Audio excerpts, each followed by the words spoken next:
Tito Dancio Love Stories presents The Runaway Bride is Back by Sabina. Pasensya ka na anak ha. Hindi namin kagustuhan mangyari to. Gustuhin man din namin tumanggi. Hindi rin namin magawa. Anak, masyadong makapangyarihan ang lalaking iyon.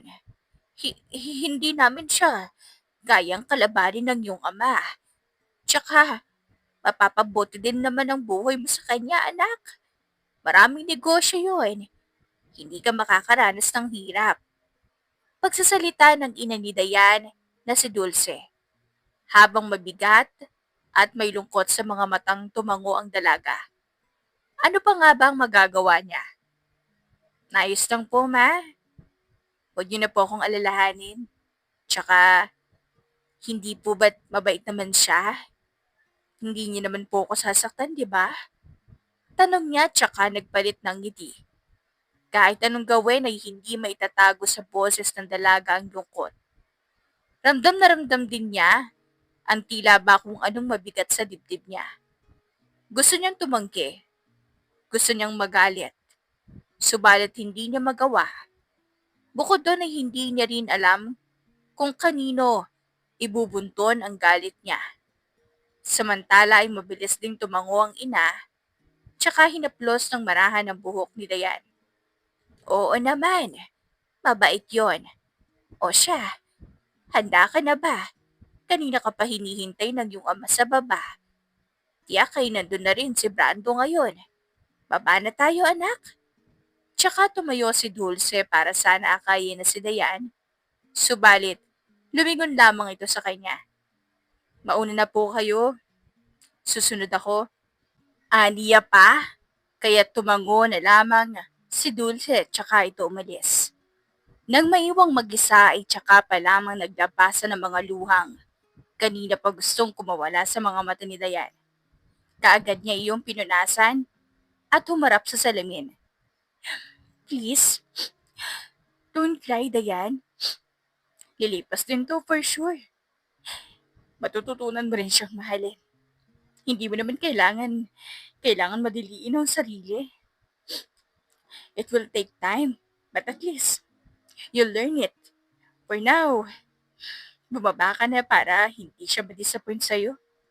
Usal pa niya sa sarili tsaka ngumiti bago ito tuluyang lumabas ng silid. Oh, ito na pala ang hinihintay natin. Ano what took you so long? Kanina pa excited tong si Brandon na makita ka. Kaagad na salubong sa kanya ng ama, pagkababa niya. I'm sorry, I just picked something before heading downstairs. Alam mo naman pa na ayokong nakakakita ng kalat. Sagot niya. Pareho pala tayo. Alam mo bang ayoko rin ng pakalat-kaalat? Lalong-lalong na yung kumaharang sa dinaraanan ko. Ang ginagawa ko pag ganun, dinidispatch ako.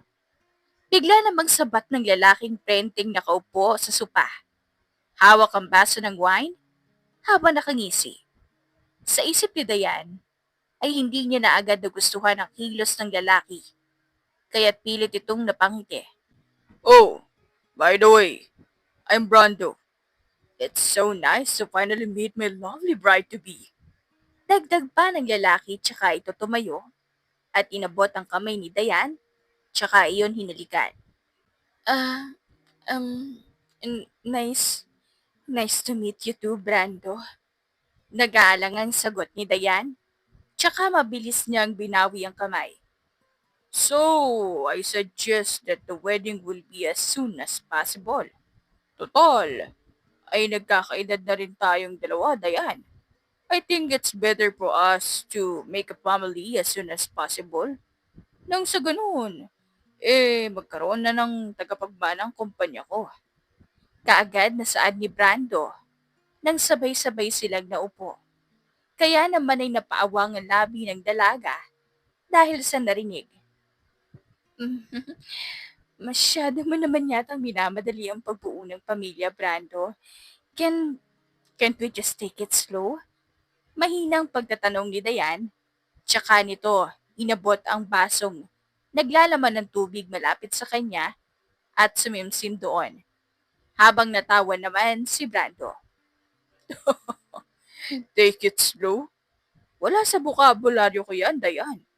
Tsaka, bakit pa dadahan-dahanin kung doon din naman pupunta yun, di ba? Pagsasalita pa nito.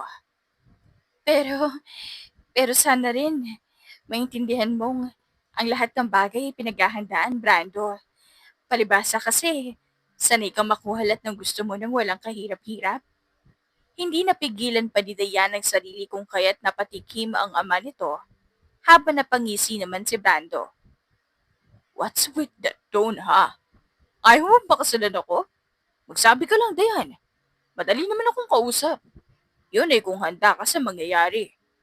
Pagsasalita ni Brando, may halong pagbabanta sa tinig nito. Well, what I'm trying to say is, wag naman sana nating madaliin. I want preparation. It's also my wedding, not yours. I wanted to I wanted to be special. Tanging nausal na lamang ni Dayan at napatingin sa ina. Nag-aalala ang mga mata ni Dulce. Kaya't pasimple itong ginitian ni Dayan bilang pahiwatig na ayos lang ang lahat. Samantala, inilapag naman ni Brando ang hawak nitong baso, tsaka pinagkatitigan ng dalaga. If you say so, then bukas sa bukas din ay pipili tayong dalawa ng susuotin mong gown. I'll pick up you up by 8. Kung wala kang mapipili sa mga physical stores, pwede akong mag-hire ng designer just for you. Tsaka ito kumindat, habang nakangisi kaya't napatango na lamang si Dayan, kahit pa hindi nito gusto, ang ideyang magkakasama sila nang silang dalawa lamang ng lalaking iyon. Gayunpaman, wala siyang ibang magagawa kundi ang pumayag. Kaya naman kinabukasan, mabibigat ang ginawang paghakbang ni Dayan papasok ng kotse ni Brando. How's your sleep, sweetie? Tanong ni Brando nang magsimula itong paandarin ang sasakyan. Good. Tipid namang sagot ni Dayan nang hindi nililingon ng lalaki. What's with that face? Tanong muli ni Brando subalit hindi na sumagot pa si Dayan. Come on, Dayan. Alam ko namang ayaw mo sa akin at napipilitan ka lang. I told you, you can always tell me dahil madali akong kausap. You won't like the consequences though? So, it's either you marry me or you lose your beloved parents. Muling pagsasalita ni Brando. Dahilan kung bakit may bahid ng galit ang matang napatingin si Dayan dito. Tulang iya ka? Wala kang puso, Brando. Gusto ko malaman mo na kailanman hinding-hindi ka magiging masaya sa ginagawa mong to. Huwag na huwag ka rin magkakamaling sakta ng mga magulang ko, Brando. Dahil pinapangako ko sa'yo mararanasan mo ang impyernong dito sa lupa. Usal ni Dayan. Subalit imbes na matakot ay humagalpak lamang ng tawa ang lalaki. Anong pinagmamalaki mo, Dayan? Mga magulang mo? Na hindi ako kayang kalabanin? At saka, ngayon pa nga lang, wala ka nang magawa. Ano pa kaya kung tuluyan ka ng mawalan ng mga magulang, ha? May pangaasar sa tinig ni Brando habang malaaso ang ngising nakapaskil sa mga labi nito. Kaya't hindi na umimik pa ang dalaga. May araw ka rin naman, Brando. Usal na lamang sa isip. Makalipas pa ang ilang minuto, nakarating na rin sila sa destinasyon. Nagagandahang wedding gown ang naroon. At halos lahat ay nagustuhan ni Dayan. Subalit hindi nito magawang mamili sapagkat hindi rin naman niya kagustuhan ng mangyayaring kasal na iyon. Para saan pa? Ay pumunta tayo dito kung hindi ka rin lang naman mamimili na gusto mo, Dayan. Tanong ni Brando. Ilang oras na nakakalipas nang hindi pa rin kumikilos si Dayan upang mamili. Napabuntong hininga naman si Dayan. Tsaka tamad na tinignan ng lalaki. Mukhang sumama yata ang pakiramdam ko, Brando. Nawala ako sa mood. Ihatid mo na lang muna ako po, Brando. Pagsasalita niya kaya't walang nagawa si Brando, kundi ang ihatid nga siya. Akala ko ba gusto mo ng preparasyon? Anong pag-iinertiyan? Tanong ni Brando sa kalagitnaan ng biyahe. Hindi ako nag-iinerte, Brando. Talagang masama ang pakiramdam ko. Inis naman na sagot ng dalaga. Hindi pa man tayo mag-asawa, ganyan ka na kung umasta. Ni hindi ko nga makitang may pakialam ka sa akin. Ano bang silbi ng kasal na to? Dagdag pa niya. I'm sorry. I just thought na ayaw mo lang talaga akong pakasalan kaya nagsakit-sakitan ka. Hindi naman ako magiging ganito kung susundin mo lahat ng gusto ko. Huwag mo lang akong bibiguin. At hindi mo makikita ang west side ko. Malumanay, ngunit mahihimigan pa rin ang panunuya sa tinig ni Brando, kung kaya't ipinikit na lamang ng dalaga ang mga mata. Umaasang sa oras na dumilat siya, magbabago ang kapalaran niya. Subalit hindi nangyari yon. Araw-araw itong nagkukulong sa kwarto at pinaninindigan ang pagkakaroon ng sakit para lang maiwasan si Brando. Kahit sa ganitong paraan man lang, matakasan ko ang realidad na ikakasal ako sa lalaking hindi ko naman gusto. Ikakasal ako sa lalaking nuklukan ng yabang at sama ng ugali. Hindi ko alam kung anong naging kasalanan ko at pinarurusahan ako ng ganito. Mahinang usal niya sa sarili, tsaka mabilis na napabangon nang biglang bumukas ang pinto ng kanyang silid. Iniluwa nun si Brando na dire-diretso ang lakad, palapit sa kanya. Ayos ka na ba? Akala ko hindi mo kayang bumangon. Ilang araw ka nang hindi bumababa. Baka inaakala mong hindi ko napapansin. Iniiwasan mo ko. Bungad sa kanya ng lalaki.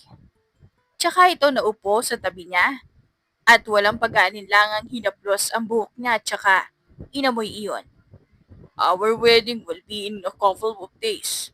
At dahil ayaw mo naman lumabas ng kwarto mo, ako na ang nag-asikaso ng lahat. I made sure it will be a special day for us. Siguro naman, wala ka nang masasabi doon. Saad pa nito habang patuloy pa rin inaamoy ang buhok ng dalaga. At kung inaakala mong matatakasin mo ko, huwag mo nang tangkayin pa, Dayan. Ikaw lang din naman ang magsisisi sa huli. Dagdag pa niya kaya't sa pagkakataong iyon, nilingon na siya ni Dayan. Tsaka nito, hinablot ang buhok niyang hawak pa rin ni Brando. Mas lalong sumasama ang pakiramdam ko sa pinagsasabi mo, Brando. Palibhasa kasi, walang babaeng gugustuhin magpakasal sa'yo dahil sa sama ng ugali mong yan.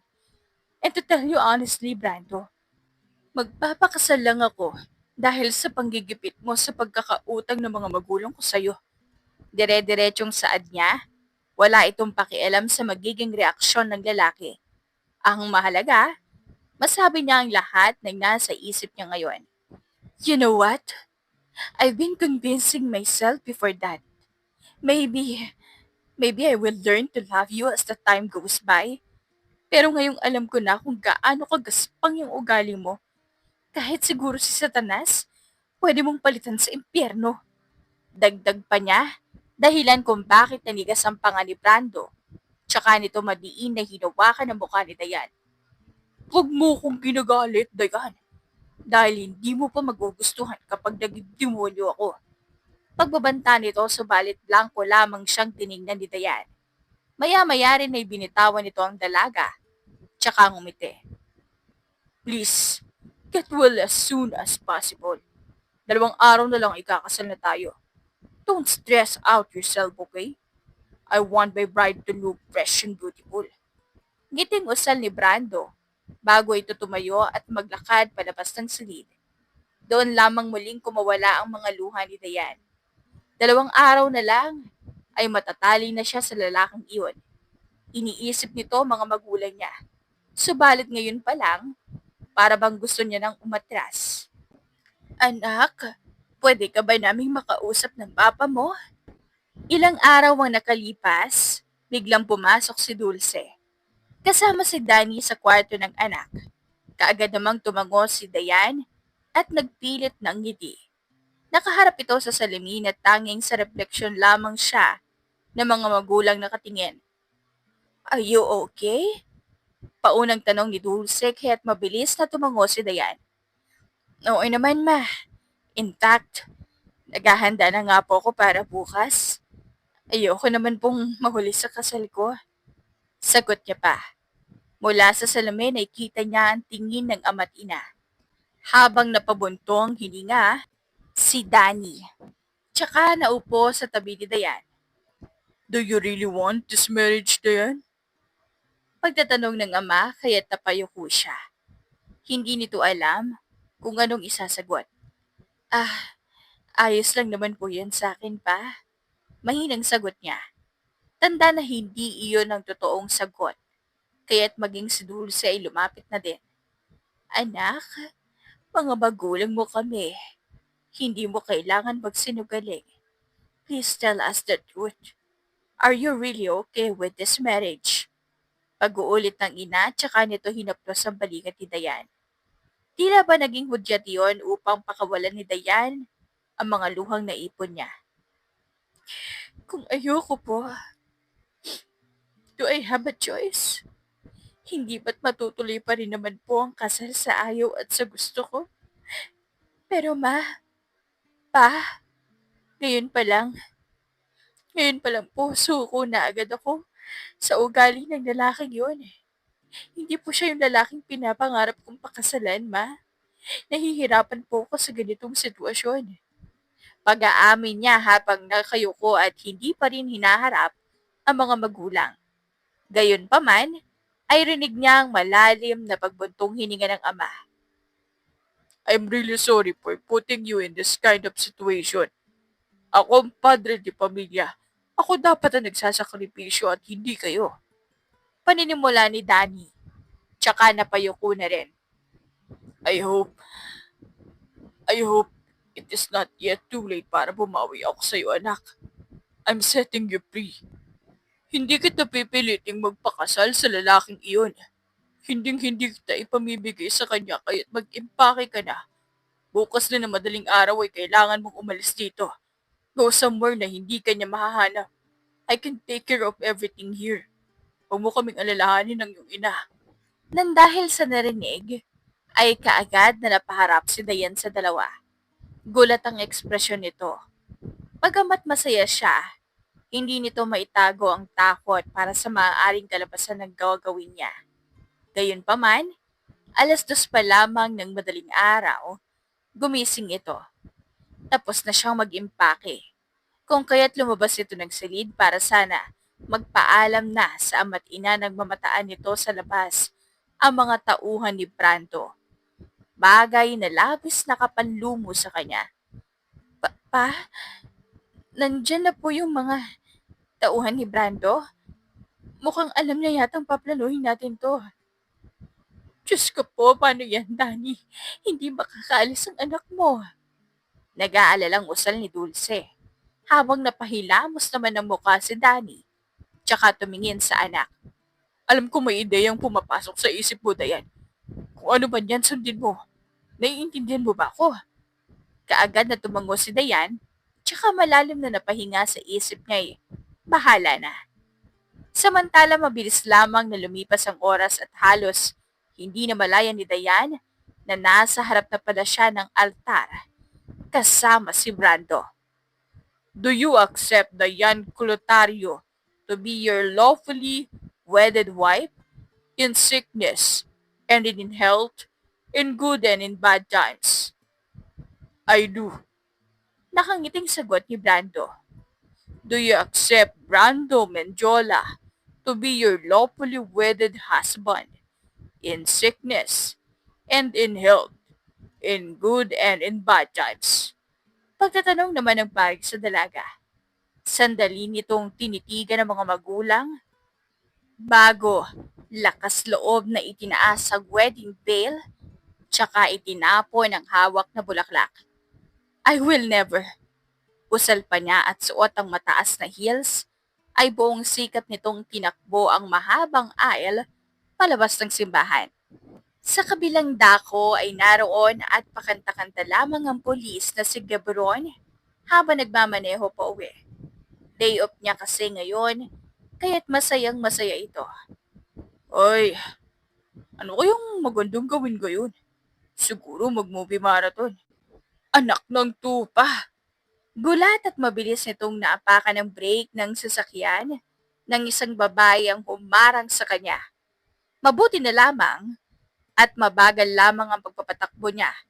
Kung hindi ay tsak na tumilapan kung saan ang babaeng iyon, kaya't napailing-iling na lamang ito. Oh, baka mamaya ito pagalit ha. Kasalanan niya yan. Aniya pa na makita nitong pilit binubuksan ng babae ang pinto ng kotse niya. Ano ba, miss? Nasisiraan ka na ba ng bayad sa pinaggagawa mo yan? Bungad na tanong niya nang buksan ang bintana. Buksan mo ang pinto. Papasukin mo ko. Malakas naman, nautos ng babae kung kaya't nagtataka man, ay binuksan ni Gabron ang pinto ng kotse habang salubong ang dalawang kilay. Oy, teka, sandali, anong ginagawa mo? Hindi pwedeng basta-basta ka nalang papasok sa kotse ng may kotse, ha? Aba, miss, hindi magandang ugali yan. Baka mamaya hold-upper ka pala, naku.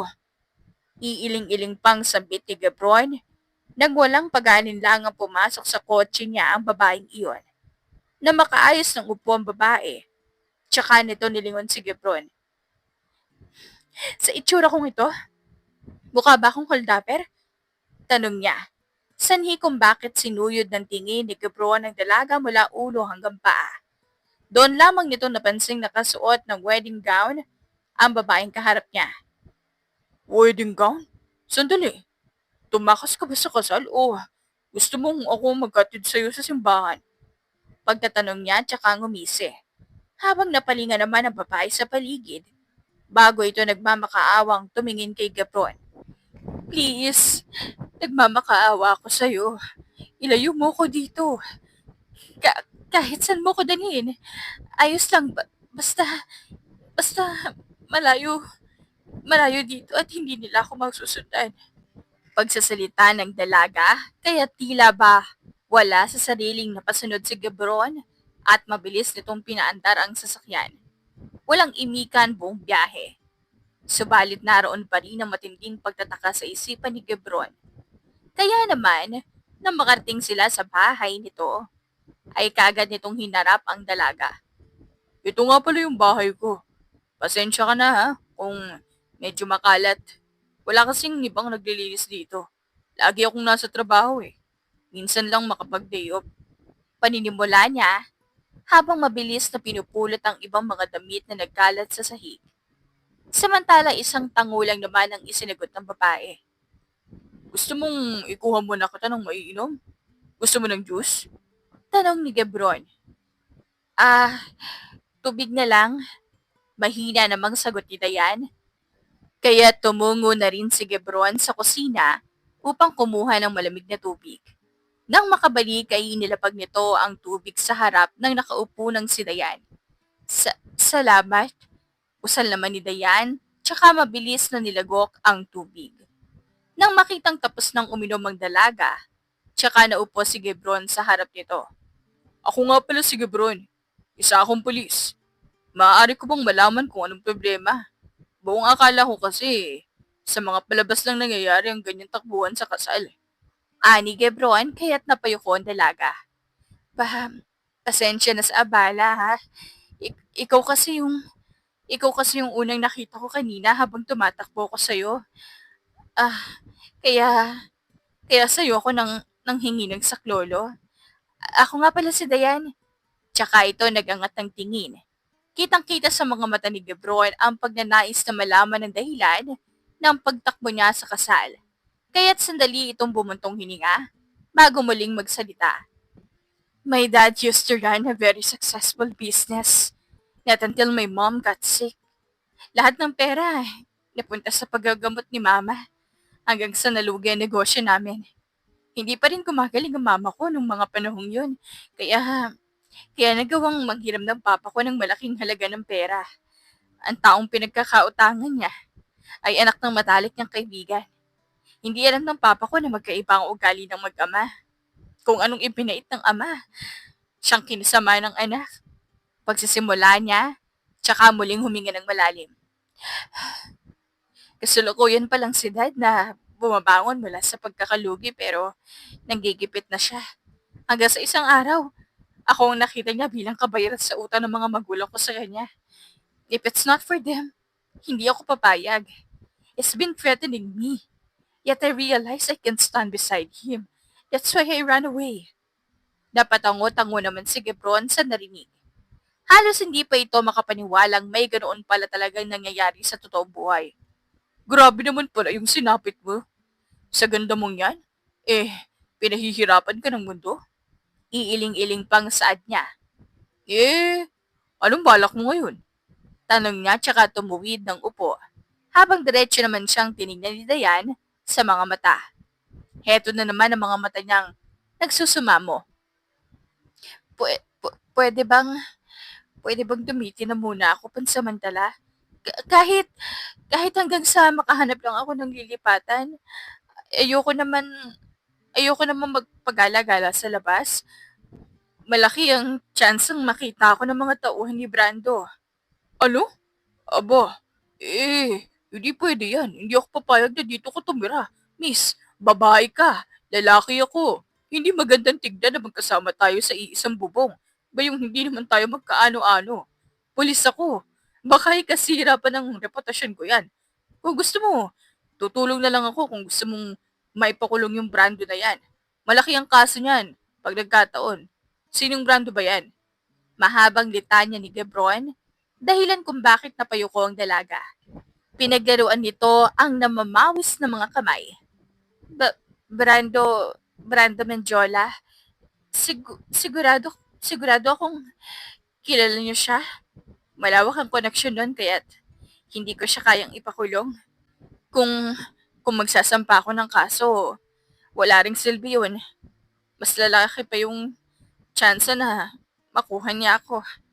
Sagot nito at sa pagkakataong iyon ay si Gebron naman ang napabuntong hininga. Paano ba yan? Parang nakakatakot din namang madami dyan. Baka mawalan din ako ng trabaho oras na magkabukingan na nandito ka. Hindi. Hindi nila malalaman nandito ako kung hindi ikaw mismo magsusumbong. Please naman nagmamakaawa na ako. Hindi ko pwedeng sayangin tong chance na ibinigay ni Mama at Papa para makalaya lang ako mula kay Brando. Pangako, hindi naman ako magiging pabigat. Ako nagagawa lahat ng gawaing bahay. Marunong ako magluto, maglaba, tsaka maglinis ng bahay. Patuloyin mo na lang ako dito. Ako na bahala sa lahat. Dahil sa desperada itong mapapayag ang pinata, ay napaluhod na din ito. Hindi alintana ang init at diskomportableng pakiramdam dahil sa suot na makapal at mahabang wedding gown. Dahil din doon, ay napabuga na lamang ng hangin si Gebron. Sa isip niya ay, anong klase ba itong gulong na pasok niya? O siya, sige. Sabi mo yan mapayag na akong dito ka tumira ng pansamantala. Pero sa isang kondisyon, hindi mo ko ipapahamak maliwanag. Oo, pangako. Kahit ano mangyari, hindi ka madadamay sa gulong to. O siya, nasa taas ang kwarto ko, maligo ka muna. Ikaw na bahalang mamili kung anong gusto mong isuot doon. Ako nang bahalang mamili ng mga damit mo sa mall mamaya. Magpahinga ka na rin muna. Hindi mo pa kailangan kumilos ngayon dahil wala naman dapat gawin dito. Dahil natapos ko na yun kagabi. At may pagkain din doon sa kusina. Kung nagugutom ka, kumain ka na lang. Samantala, mabilis lamang na lumipas sa mga araw nang hindi nila namamalayan. Oh, akala ko ba ayaw mong isuot yan? Bagay naman pala sa'yo. Pagsasalita ni Gebron isang araw habang nasa kusina ito. Hawak ang basong may lamang malamig na tubig habang pinagkakatitigan ang suot na damit ni Dayan. Double lining iyon at hapit sa katawang ng dalaga. Kaya't ayaw niya sana iyon suotin dahil hindi siya sanay dito. Eh, nakita ko kasi kanina, halos lahat ng binili mong damit, naisuot ko na. Naisip kong maganda rin naman ito kaya sinuot ko na lang. Nahihiyang sagot ni Dayan. Kahit ilang araw na nakakalipas ay naiilang pa rin ito sa binata. Gayunpaman ay sinisikap pa rin itong makipag-usap kay Gebron. Sa isip kasi niya ay lilipas din naman ang pagkailang niyang iyon. Samantala ay napatango naman si Gebron. Alam mo, wala yata akong nakitang damit na hindi bumagay sa'yo. Hindi ko tuloy maiwasang mapangiti sa tuwing napapadaan ako sa mga damitan. Naalala kasi kita. Nakangiti pang aniya kaya't pati si Dayan ay napangiti na rin. Sus, bolero ka rin pala no? Tanong ni Dayan. Hindi totoo yun. Siya nga pala, baka gabi na ako ng uwi mamaya. Kailangan ko kasing mag-overtime sa opisina. May tinatapos pa kaming kaso eh. Pag-iiba ng usapan ni Gepron tsaka nito nilapag ang baso sa lamesa. Ha? Eh, teka. Naghanda na ako ng agahan. Tara, kailangan mo kumain ng marami para mag-energy ka sa trabaho mo. Mabilis na saad ni Dayan at nagpatinuang naglakad palapit sa hapag.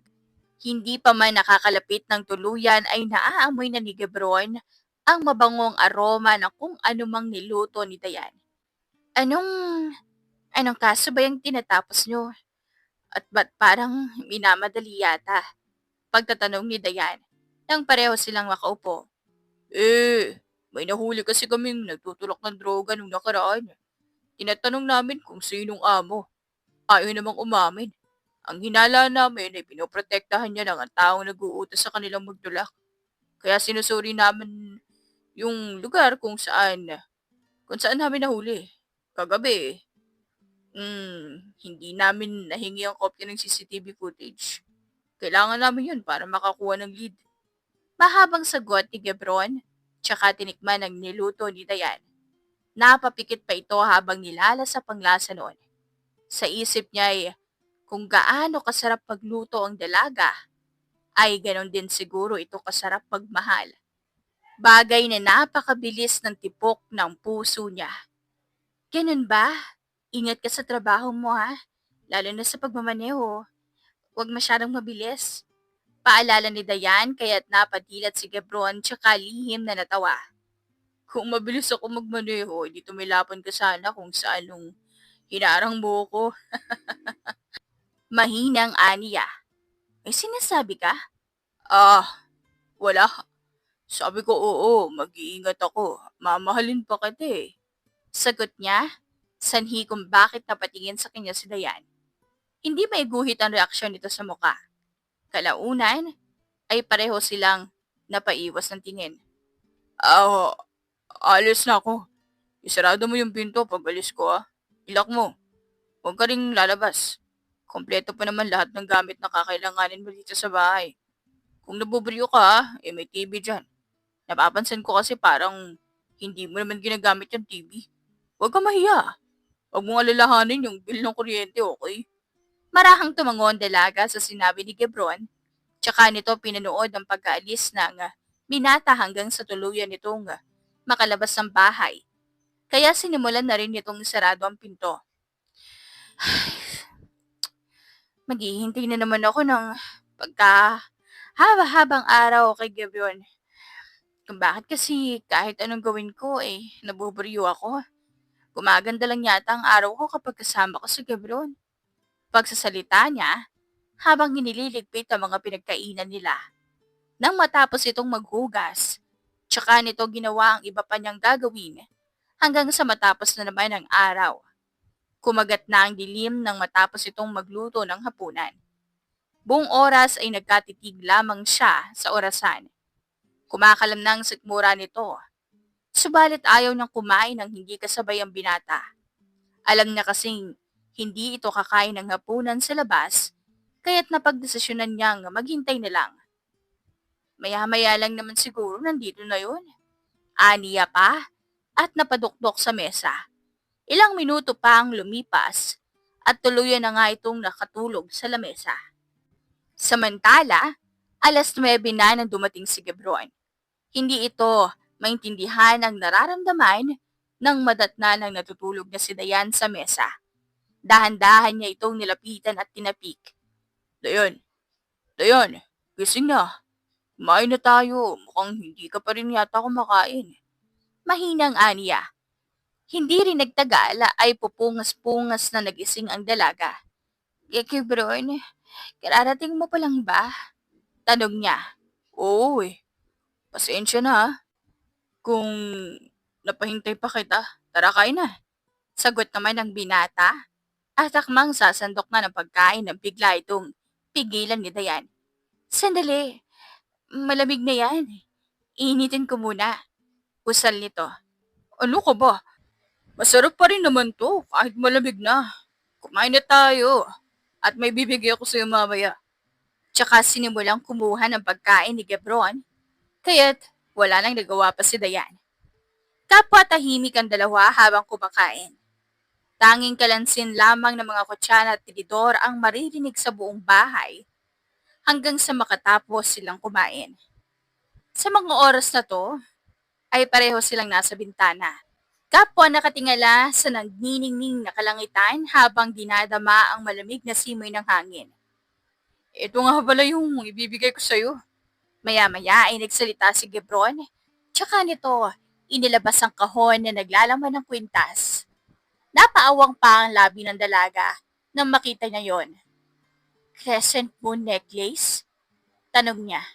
Oo, simpleng sagot ni Gebron, tsaka isinuot ang kwintas kay Dayan. It reminds me of you, Dayan. Kaya agad ko nang pinili para sa'yo. Para sa akin, para kang buwan. Because you glow in the dark. Dagdag niya pa, kaya naman hinaplos ng dalaga ang pendant na iyon. Hindi nito alam kung bakit kinikilig siya. Paano mo naman nasabi yan? Tanong niya pa. Kasi sa kabila nung napagdaanan mo, you still glows. You still chose to glow. Kahit pa parang sobrang dilim na ng mundo mo. You became the light to your own darkness. Ani Gebron at iniharap sa kanya ang dalaga. Ang mga mata nito mas maliwanag pa sa ningning ng mga bituin.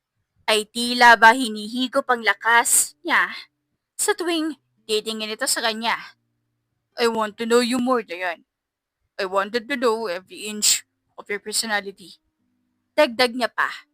Sa pagkakataong iyon, ay napaiwas ng tingin sa kanya ang dalaga bago sila muling humarap sa bintana. I used to think that life is controllable journey. I mean, akala ko it is under my control. Inakala kong magagawa kong mangyari ang mga bagay na gusto kong mangyari at maiiwasan ko naman ang mga bagay na ayaw ko. Not until I've got in the situation or I don't feel anywhere that I own my life. Napilitan akong pumayag sa kasal na yun. Akala ko rin kasi, na as time goes by, magugustuhan ko rin siya. But what happened is the opposite. Unang kita ko pa lang sa kanya, napagtanto ko na agad na hindi siya yung lalaking pinapangarap kong pakasalan. Mahabang usal ng dalaga nang hindi tumitingin kay Gebron. Bakit? Ano bang tipo mo sa lalaki? Tanong ng binata. Simple lang. Kahit hindi na mayaman. Basta, gusto ko yung lalaking may respeto at hindi mapagmalaki. Sagot niya, sanhi kung bakit napangiti si Gebron. Pasok pala ako sa requirements. Bulong niya kaya't hindi iyon narinig ni Dayan. Ikaw, ano bang tipo mo sa babae? Tsaka, magkwento ka naman kahit kuntuyo. Hindi pwedeng ikaw may ideya ka tungkol sa akin tapos ako wala man lang kaalam-alam tungkol sa'yo. Ako? Gusto ko lang naman sa babae yung mapagkakatiwalaan. May paninindigan sa desisyon at hindi nang iiwan sa ere. Broken family kasi ako.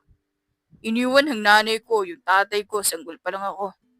Sumama sa ibang lalaki, kaya ayun.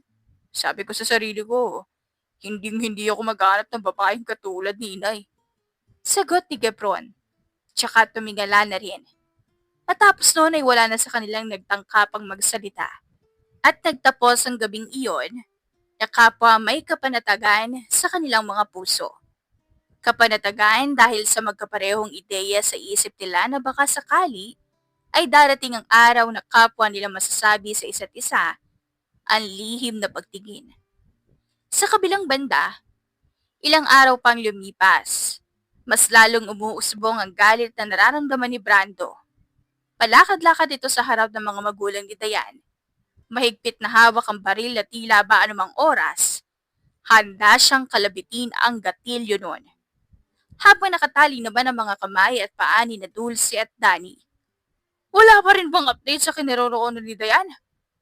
Paggalit na tanong niya sa mga tauhan niya. Wala pa po, sir. Halos sinuyod na namin ang buong Maynila pero hindi pa rin namin siya matagpuan. Posible po kayong nakalabas na siya ng bansa. Sagot pa ng isang lalaki, sanhi kung bakit mas lalong umigting ang panga ni Brando. Baka inutil! Ang sabihin nyo, hindi nyo lang ginagawa ng mabuti ang trabaho nyo.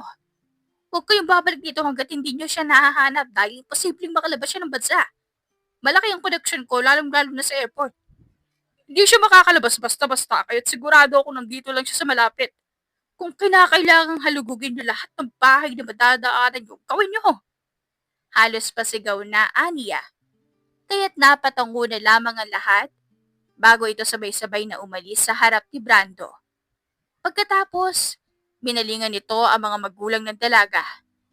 Ano? Hindi nyo ba talaga sasabihin ng kinalalagyan ng magaling yung anak? Alam nyo ba kung gaano kalaki ang perang nagastos ko para lang sa espesyal na kasal na naminimiti ng anak nyo? Alam nyo rin ba ang kahihiyang idinulot ng anak nyo sa akin? Tsaka bahagyang natawa si Brando at itinaas sa mga kamay. Brando Medjola, the famous businessman, tinakbuhan ng bride sa kasal.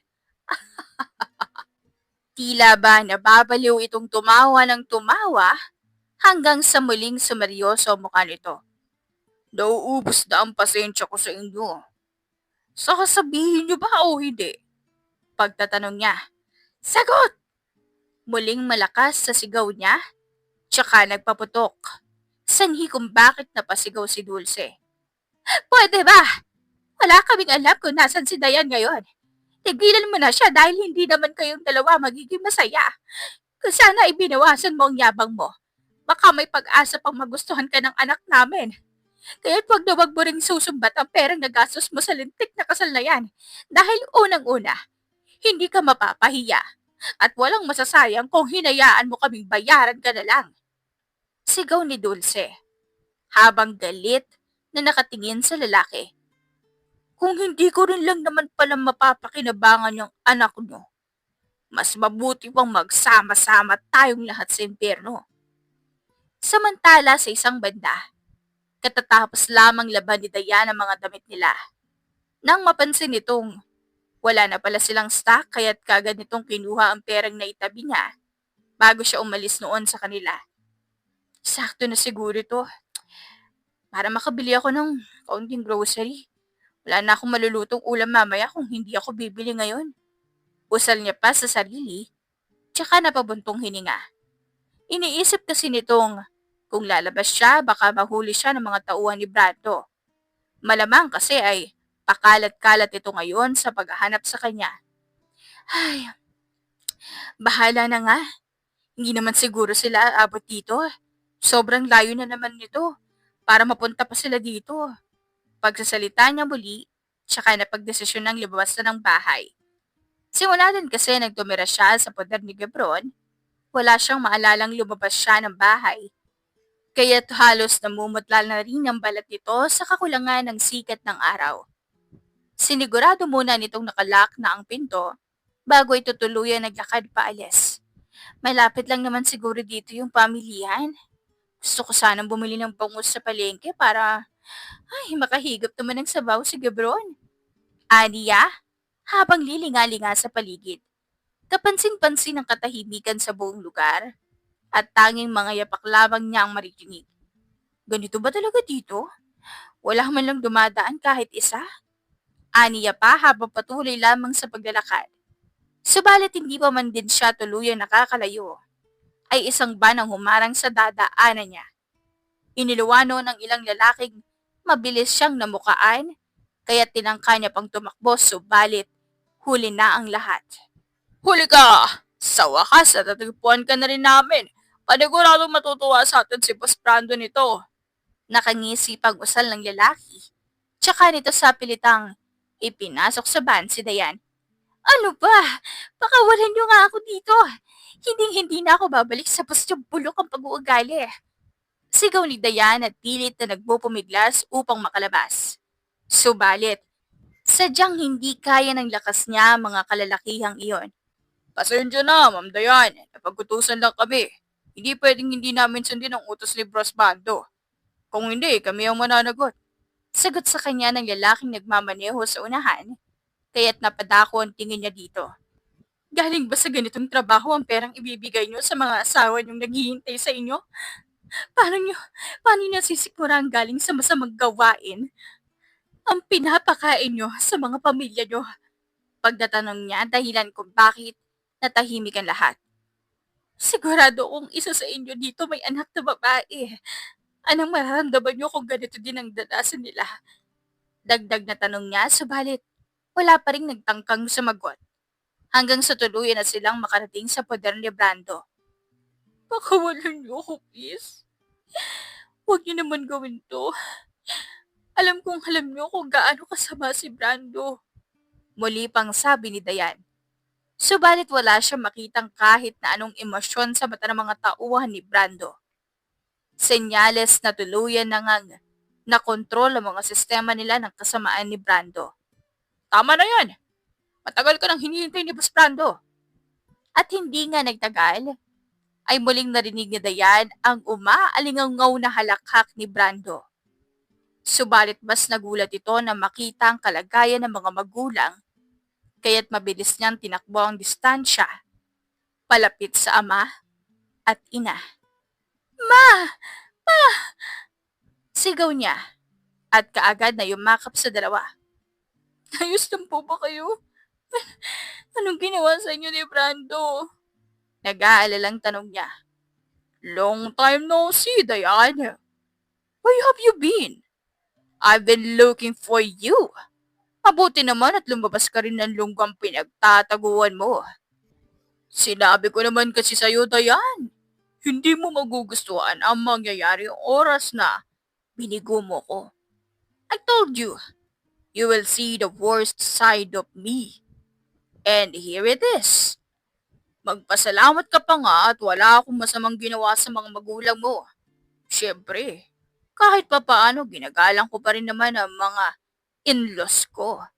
Yun ay kung papayag kang ituloy natin ang kasal. Mahaba at ngising asong saat ni Brando, kaya't nanlilisik ang matang napatingin sa kanya si Dayan. Hindi pa rin ito inaalis ang pagkakayapos ng mga kamay sa ama at ina. Napakawalang hiya mo talaga, Brando. Sa tingin mo ba, pagkatapos ng ginawa mong to, magpapakasal pa rin ako sa'yo? No! Never! Over my dead body. Brando, kailanman, hindi ako magpapakasal sa'yo. Matapang na aniya na naging dahilan kung bakit naikasa ni Brando ang baril na hawak nito. Ramdam na ramdam ng lalaki ang panginginig ng kalamnan niya sa mga salitang ibinato ni Dayan. Kung ganon, walang sino man ang magiging masaya sa ating dalawa. Say goodbye to your parents, Dayan. Ani Brando at saka walang pag-alinlangang itinutok ang baril sa ina ni Dayan, dahilan ng pagkataranta ni Dayan. Brando, ibaba mo yan. Pag-uutos niya at hinarang ang katawan sa ina. Huwag mo kaming alalahanin, anak. Matagal na kaming nabubuhay dito sa mundo. Halos lahat ay naranasan na namin, but you're still young. You should live your life to the fullest even without us. Just know that we love you so much. Mahinang sabi ni Dulce. Tama ang mama mo. Huwag mo na kaming alalahanin pa. Ang mahalaga ay hindi ka mapunta sa ganoong klaseng lalaki. And I'm really sorry for putting you in this kind of situation. Sagot naman ng ama, kaya't mas lalong nag-init ang ulo ni Brando. At mabilis nitong ipinutok ang baril. Dahil doon ay biglang napasigaw si Dayan. Pumapayag na ako. Ituloy na natin ang kasal. Basta pakawalan mo lang sila. Lumuluhang aniya kaya't napangisi si Brando. Papayag ka rin naman pala, pinahirapan mo pa ako. Sagot nito. Hinarap naman siya ni Dayan at matalim itong tinitigan. Pero ito ang tatandaan mo, hinding-hindi kita mamahalin kahit kailan. Habang buhay kong ipaparamdam sa'yo kung gaano ka kasamang tao. Sa kabilang dako naman ay malawak ang ngiti ni Gebron habang kumakalansing ang susing dala niya. Sa isang kamay ay hawak nito ang paper bag na naglalaman ng bagong bestida para sana kay Dayan. Subalit laking gulat nito nang walang Dayan na nadatnan siya sa loob ng bahay. Maging ang mga ilaw ay nakapatay. Dayan? Pagtatawag niya, subalit walang sumagot. Nagsimula itong kabahan. Ayaw nitong isipin ang posibilidad na maaaring nasa mga kamay na ulit ni Brando si Dayan. Ngunit alam niya sa sarili na iyon ang tamang sagot. Kung kaya't sa kabila ng pagod at pagnanais na makapagpahinga, ay kaagad itong bumalik sa presinto upang i-report ang buong pangyayari. Ang tanga ko. Sana noon ko pa ito nireport sa opisina na bigyan sana ng proteksyon si Dayan. Nasa mabuting kalagayan pa sana siya ngayon. Puno ng pagsisisi ang boses niya habang sinasabi yon. Oh, Kebon, ba't bumalik ka? May liwanan ka pa? Pagtatanong ng isang kasamahan niya, tsaka ito sumunod sa kanya. Habang naglalakad siya, papalapit sa mas nakakataas sa kanila. Sir, manghihingi po sana ako ng tulong. Tungkol po ito sa kaso ng isang babae. Mabilis na usal niya, kaya't naagaw ang atensyon ng lahat ng naroon. Anong kaso ba yan, Castillo? Baka naman walang kabuluhan yan, ha? Alalahanin mo may kaso pa tayong hindi natatapos, Castillo. Usal ng chip nila, kaya't napayuko siya bago nagsimulang ikwento ang lahat. Ano? Matagal na palang nakatuloy sa'yo yung babaeng yun. Pero, pero ngayon mo lang naisipang sabihin at ipaalam sa amin ang kalagayan niya? Saan ba na natin hahanapin yan? Pagtatanong ng Chip matapos niyang magkwento. Pasensya na po. Sinunod ko po kasi ang gusto niyang wag ipaalam ang tungkol doon lalo na't balawak daw yung koneksyon at impluensya ng lalaking yun. Natatakot siyang baka mauwi lang sa wala ang lahat. Sagot niya. Sino ba yung lalaking sinasabi niya? Nasabi niya ba sa'yo kung anong pangalan? Kung malawak naman pala ang koneksyon, madali lang natin yung mahahanap. Sapat naman ang isang kasamahan niya, hawak nito ang isang diaryong kanina niya pa binabasa. Brando Menjola, tipid na sagot ni Gebron. Samantala nang marinig ang pangalan na iyon ay kaagad na patingin sa dyaryo ang kasamahan niyang nagtanong sa kanya. Sandali, parang ito yata yun. Tsaka ito lumapit kay Gebron at ipinakita ang hawak na dyaryo. Sandali iyong tinitigan ni Gebron bago ituro ang larawan ng isang babae. Ito nga yun, ito si Dayan. Kailan pa ba itong dyaryong to, Corpus? Noong nakaraan pa yan. Usapan nga yan dun sa amin. May balita rin kumakalat na simula daw noon nangyari yun ay hindi na ulit namataan si Brando Menjola sa sariling bahay nito. Wala nakakaalam kung nasan siya. Kung totoo nga nasa kamay niya si Dayan, mahihirapan tayong hanapin siya. Sagot ni Corpus. Kaya't napahilamos si Gebron sa muka gamit ang mga palad nito. This is all because of my neglectness. Kung alam ko lang na mangyayari to, hindi ko sana siya iniwang mag-isa sa bahay. Ang nakakapagtaka lang ay kung bakit nakakandado pa rin sa loob ng bahay kanina pagdating ko. Hindi kaya posibleng lumabas si Dayan ng bahay? Mahinang usal niya kaya't napasandal sa backrest ng upuan ng chip nila. Kung ganoon, hingin nyo rin kaagad ngayon ang CCTV footage sa barangay nyo, Castillo. Kayong dalawa ni Corpus ang mag-asikaso nun. Pagkatapos bumalik kayo dito para sa susunod na plano. Pag-uutos pa nito na kaagad ding tinanguan ng dalawa tsaka umalis. Kalahating oras ang lumipas. Halos walang kurap ang dalawa habang pinanonood ang CCTV footage. Maya-maya pa ay lumitaw si Dayan na mag-isang naglalakad. Paki-stop po muna yung sa part na yan. Kailangan namin makuha yung plate number ng sasakyan. Pag-uutos ni Gebron sa lalaking nag-ooperate ng computer, tsaka niya inilabas ang kamera upang kunan ng litrato ang plate number ng van. Pakitignan na rin kung saang direksyon dumiretso yung van. May access naman po siguro kayo sa lahat ng CCTV sa lugar na to, di ba? Dagdag ni Gebron, kaya't napatango ang lalaki. Opo sir, Pero wala na po kaming access sa ilang bahagi ng lugar sa kabilang bayan. Kalahati lang po nun ang may access kami. Sagot pa nito. O sige, basta tingnan mo lang at baka mabigyan kami ng lead. Pag-uutos ni Gabron habang halos hindi pa rin kumukurap ang mata habang nakatitig sa monitor. Ilang minuto pang lumipas nang tuluyan nang mawala ang sasakyan sa footage. Sir, hanggang dyan lang po ang nakuha ng CCTV. Sira rin po ang mga kamera sa bandang yan kung saan dumiretso yung van. Pero good news po kasi walang ibang daan dyan papunta ng susunod na bayan kundi sa kaliwang kalsada po. Since sa kanan sila dumaan, siguradong nandyan lang sila sa lugar na yan. Pagsasalita ng lalaking kung kaya't kahit papaano ay may nabuong pag-asa sa puso ni Gebron. O siya, bumalik na muna tayo sa presinto. Lumalalim na rin ng gabi. Bukas na natin puntahan yung lugar na yan. Mahihirapan din naman tayong maghanap sa kanila sa ganitong oras. Litanya naman ni Corpus na sinang-ayunan din kaagad ni Gebron. Matapos dumaan sa presinto ay umuwi na din kaagad si Gebron. Umaasa itong pagbukas niya ng pinto ay madadatnan niya si Dayan na natutulog sa mesa habang naghihintay sa kanya. Subalit, nakakabinging katahimikan ang sumalubong sa kanya pagdating niya. Doon lamang siya napatingin sa kabuuan ng bahay niya. Hindi na ito katulad ng dati. Pakiramdam niya hindi na iyon kumpleto kung wala si Dayan. Gayunpaman, ay nananahan sa puso niya ang determinasyong muli niyang maiuuwi si Dayan sa pamamahay na iyon. Kung kaya't sa mga sumunod pang araw, ay hindi niya ininda ang pagod sa paghahanap. Buong lugar ay halos nalibot na nila. Subalit, wala pa rin kahit anong bakas ni Dayan. Nasaan ka na ba, Dayan? Magpakita ka naman oh. Miss na kita. Miss ko na yung luto mo. Bulong ni Gebron, isang araw habang nakayuko.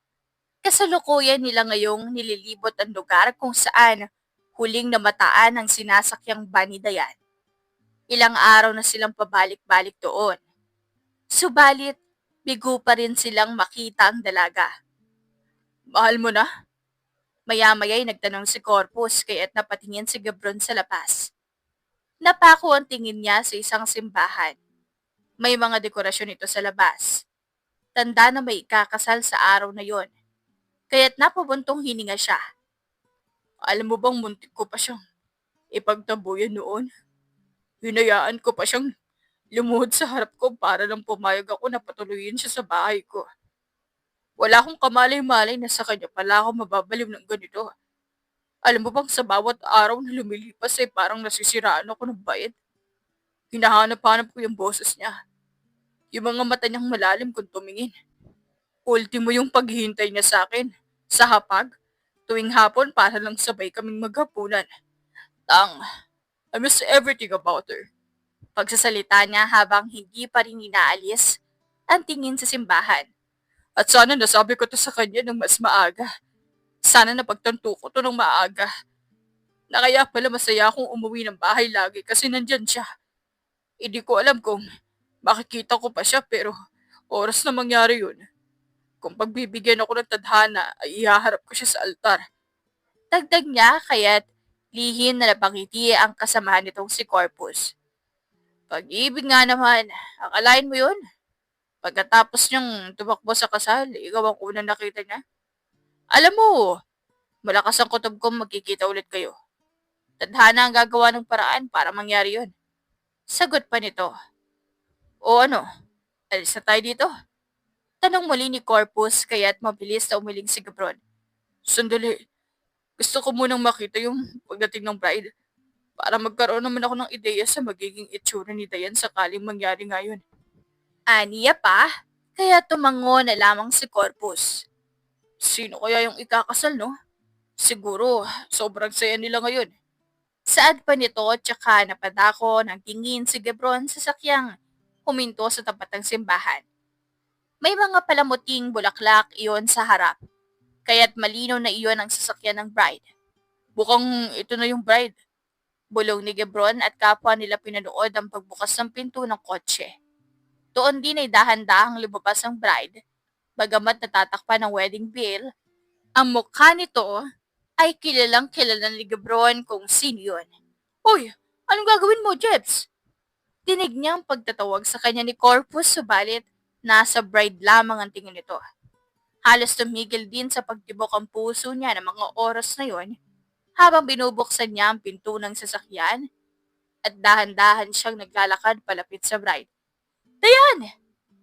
Corpus, tumawag ka ng backup. Nahanap na natin si Dayan. Kailangan nating mahuli si Brando ngayon din.